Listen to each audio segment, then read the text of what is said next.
A while ago, I made a video about my visit to Wyoming, and people were like, you should do more videos about things you've done. And I thought, maybe I will.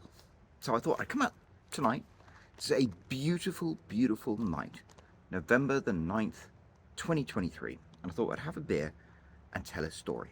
So if you're interested, stay tuned. This is a story of how I made 10,000 francs in a single night by pulling a wonderful little operation at the Eiffel Tower. And here's the beer, and the beer is as big as the story. Stay tuned.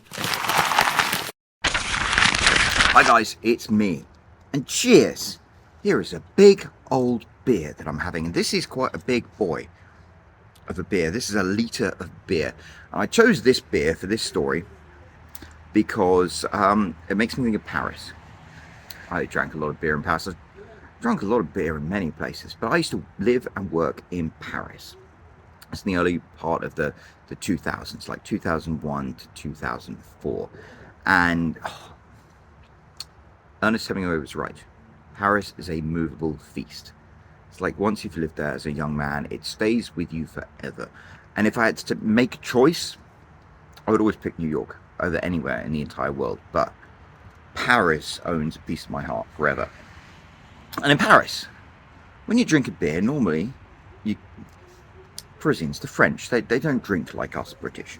So when you go to a cafe and you sit down and you order a beer, they'll bring you a demi, which is 250 milliliters of beer. A pression, which is like the beer on tap. And, that's a half pint. That's not enough to wet your whistle. Then you can get a full-size beer. But what you really want to do is order a baron. A baron is a litre of beer, and it's served like this. And this is a drink.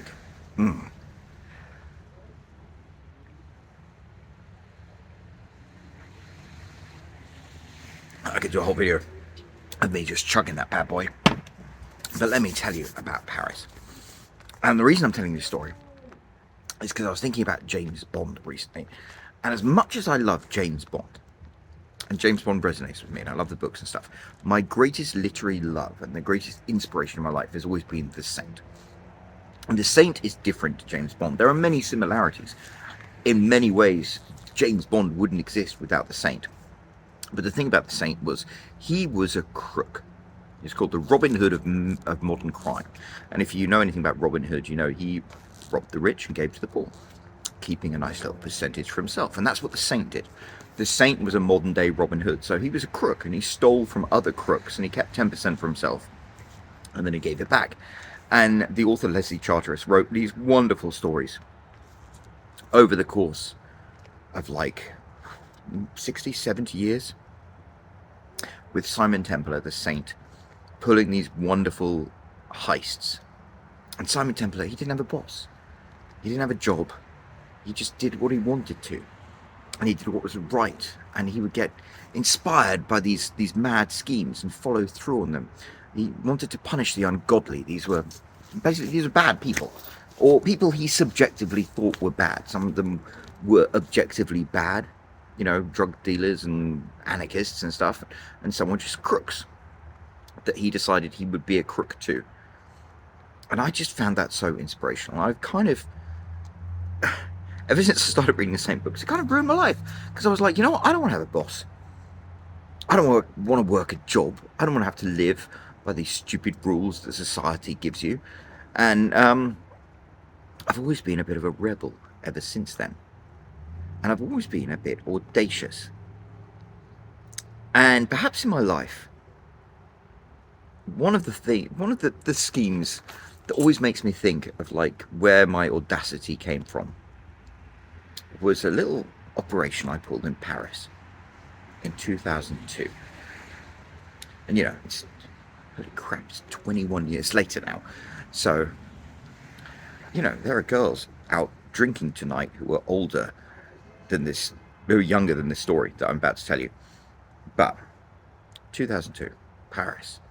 I had just spent my first year in America, in New York, and I'd come back to Paris, and I was there for about 8 to 10 weeks running the summer program of the American University of Paris.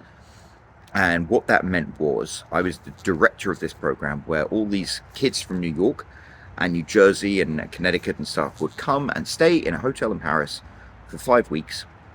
And I would make them go to college courses during the daytime. And then in the afternoon and the evening, we'd take them on Parisian excursions. It was, I don't know, Americans take summer camps very, very seriously. And if you are a rich American, this is the kind of experience you give your kids. That's it was amazing, and I loved it. I was given this incredible opportunity to be the director of this program, and I have to admit that I just like it. It worked for me really well. I mean, you know, I've got a certification in tour management, and I used to be a tour guide in Paris and stuff. But this was like a great gig for me. I really, really enjoyed it, and yeah, I had a crew of like 30 young Americans who worked for me, and every day we'd have these like 200 kids who would ship off to school in the daytime, and then they come back in the afternoon, and we'd have like 10 different trips organized for them in the afternoon where they could go off and see things in Paris, and then we had 10 different trips organized for them in the evening where they could go off to Paris. And obviously one of the most popular ones of those was the Eiffel Tower, La Tour Eiffel. And yeah, I enjoyed leading from the front, so to speak. I was the director of this program, but you know, I was a young kid, and I enjoyed going out and doing stuff in Paris. It was fun. I mean, I was getting paid to go and be a tourist in Paris, but the Eiffel Tower was always tricky. So I don't know if you've ever been to the Eiffel Tower. It's truly a stunning sight. Still to this day remember the first day I ever set foot in Paris. I was meant to meet my girlfriend there, but I was like, I'll make her wait because I want to go and see the Eiffel Tower first. And I remember seeing the Eiffel Tower just towering above the city of Paris, and I was like, wow. But if you've ever been to the Eiffel Tower, you know that it's a long time consuming process to get to the top, because when they built the Eiffel Tower, it was only meant to be up for a year, would you believe? It was meant to be up for the World Exposition in, was it 1888, I think? Don't quote me on that. It was only meant to be up for a year, but they kept it around for a long. It's the tallest building in the world for a while. But anyway, it was designed in the Victorian period. And so in the modern day, even 20 years ago, there was a long line to get to the top. They split it into two parts. There was the group line, which was much shorter, and then there was the regular line. And here's the deal. If you went to the Eiffel Tower and you had a group of 20 people or more, you could go to the group line, and then you could get up in like a quarter of the time, because they would have a special elevator specifically for groups. You go and buy a group ticket, you'd all get into the elevator, you'd go up, that's fine. Everyone else who's going piecemeal, like 1, 2, 3, 4 people, they would have to wait in the regular line, and that could be like a 2, sometimes 3 hour wait to get to the top of the Eiffel Tower. And for me, as running this program in Paris, I'd be like, okay, one of the excursions we're going to do this evening is go to the Eiffel Tower, and you'd see how many kids would sign up. And sometimes there would be evenings where you'd only have like 15 kids sign up or something. I remember one particular night, where, yeah, only about 15 kids signed up. So I signed up. I can't quite remember. I might be making this up, but I think I went with a young lady who was working for the program called Sabrina. Absolutely beautiful, beautiful Lebanese German girl. She works in Ibiza now. Stunning, wonderful, smart. That's what we needed, smart. So she and I took these 15 kids off to the Eiffel Tower, and we took the subway there, and we arrived, and it was wonderful. It was a beautiful, balmy July evening, and the lines were ridiculous. There were just so many people waiting to go up, and the problem was we were too small a group to go up in the group elevator or to get group tickets. There are only 15 of us, so therefore we had to buy the individual tickets and go up through the slow route, which was taking hours. And I remember at the time just standing there thinking, bugger this for a lark. And then I had a thought. And this is where I think reading The Saint came in. because the saint always did audacious things, and I kind of aspire to do audacious things. I like to kind of test myself sometimes. And I was like, you know what? I said to Sabrina. I can't quite remember. I might be making this. I mean, Sabrina is this wonderful person I spent time in Paris with. She might not have been there this evening. It might have been someone else. But I'm just getting my head as I remember it. We're going to put Sabrina in there. And I said to Sabrina, you know what, Sabrina? If we get 5 people from that line to join our group, we can get a joint ticket, a group ticket, and go on there pretty quick. And she was like, okay, how are we going to do that? And I said, I'm going to go and ask them. So that's what I did. I walked over and I was to this long, long line snaking through of all these tourists. And I tried to identify the Americans, who are very easy to spot because generally they're a foot taller and have beautiful teeth. And so I went up to Americans who were like, hey, how's it going? My name is Roland, and I am run a summit program, and I've got 15 kids there who want to go up to the top of the Eiffel Tower. We want to get a group ticket, and what we need to do is get 5 people to come with us, and then we can get a group ticket, and we can skip this line. And I was quite amazed, because immediately people were like, I'll go, I'll go, I'll go. They started thrusting money out of me and stuff, and I was like, okay, calm down. Picked like 6 of them, and then we're like, okay, look, there's the price to go up, it's the same price whether you go the joint line or the group line. It's like what was it? It was like 180 francs, something like that. I can't remember. This was before the euro came in, I believe. Could be making this part up as well. No, I think it was before the euro came in, because I definitely ran the summer program before the euro and after the euro. And I like in my head when I tell this story to do it in francs, because francs sounds so much more impressive than euros. Anyway, I was like, listen, guys, it's 180 francs to get up. You will give me 200 francs. And, you know, we're golden. So they thrust out their money, and I took it. And we got these 6 people, and they joined our group, and we got into the group elevator, and we went up, and we saved like 2 hours of waiting time. And everyone saw Paris. And Sabrina and I were sitting there, and I was looking at the money that these 6 people had given me, and I was like, you know what, Sabrina, I can go and buy an Americano after this. And that's where my saintly little scheme came in.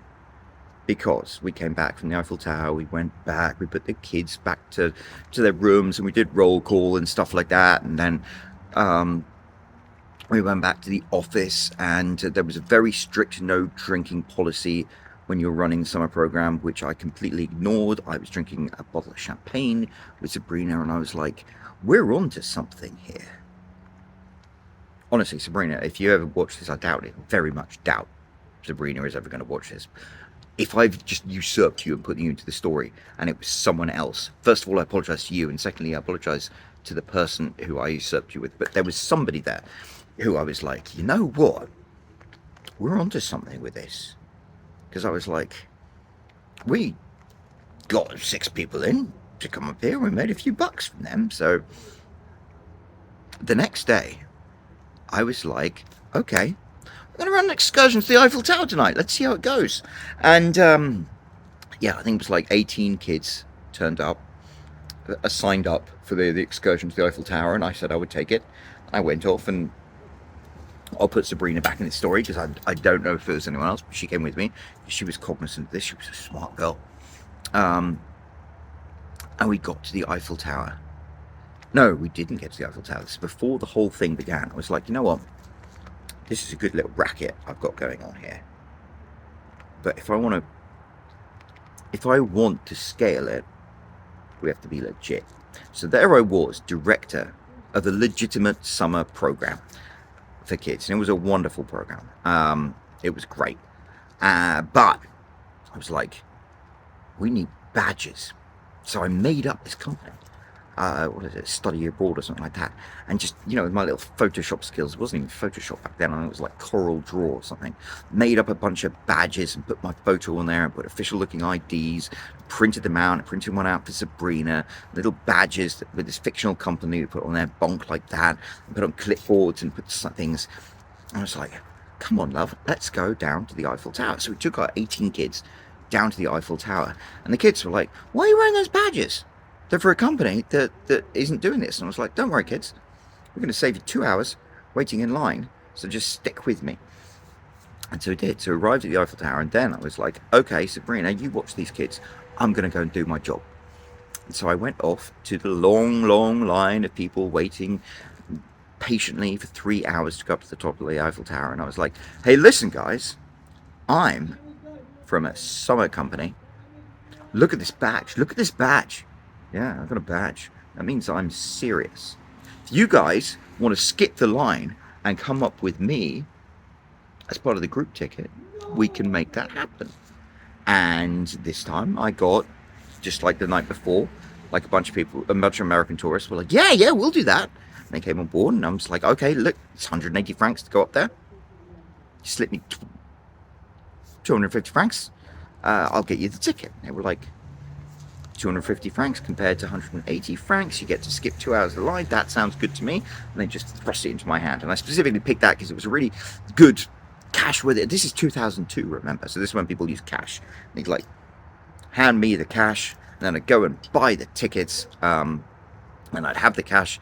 So we'd buy the tickets very easily, but we have the cash left over. The problem was that I started this operation, and I thought, I'll just get enough so me and Sabrina can have a couple of cocktails afterwards paid for.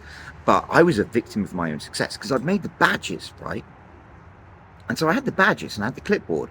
And I mean, I don't want to toot my own horn, but I'm also very, very credible when I come up with these things. So I went up to this long line and I started trying to recruit people, and then people kept coming. Then more people kept coming, and then more people kept coming. And I believe in the end, we had 40 extra people join my group, hand us all cash. And I was like, fuck, this is a lot bigger than I expected. I'm not quite sure I'm comfortable with this, but you know what? KBO, keep going on, put your best foot forward. And I was feeling quite saintly at this point. I was like, you know what? I am completely out of my depth, but I can do this. So we grabbed the group of complete strangers that I'd assembled together, and I was like, hey guys, you're a part of my summer program now. And I took their cash and I wandered off, and I bought all the tickets and the leftover cash I shoved into my pocket. And then we all went up into the elevator to the top of the Eiffel Tower, and all these tourists had a wonderful time, and all my kids had a wonderful time. And I was like, oh my God, that worked. And the thing was, at the end of the evening, when we'd finished and I came back down again with Sabrina and we went back home, I reached into my pocket and took all the extra cash, and we had made 10,000 francs in profit. Now look, if you're going to go through this video and do all the math, I don't know. I'm kind of this has happened a long time ago. So if all of the math doesn't quite catch up, just go with the spirit of the story. But I'm pretty sure we made 10,000 francs in just like profit that night. And it seemed to me, it was the perfect scheme, because it was like, I was the director of the summer program and I wanted my kids to have the best experience possible. So me being able to make sure that they got up to the top of the Eiffel Tower by skipping 2 hours of standing in line, that was a win for the company I was working for.